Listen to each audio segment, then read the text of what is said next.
বিএনপির দীর্ঘ সময় রাজপথের আন্দোলন ও ত্যাগেই শেখ হাসিনার পতন সম্ভব হয়েছে বলে দাবি করেছেন দলটির মহাসচিব মির্জা ফখরুল ইসলাম আলমগীর।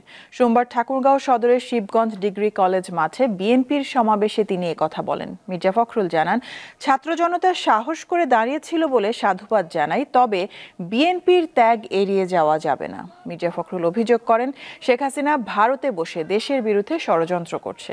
বাংলাদেশে কোনো সাম্প্রদায়িকতা নেই। এই অবস্থায় সকল ষড়যন্ত্র, উগ্রবাদ সকলকে ঐক্যবদ্ধ হয়ে মোকাবেলা করতে হবে। যে অনেকে বলার চেষ্টা করে যে বিএনপিতে পারে নাই, আরে বিএনপি 15 বছর লড়াই করছে বলেই তো তোমরা পারছো বাবা। নাই জায়গাটা তো তৈরি হতো না।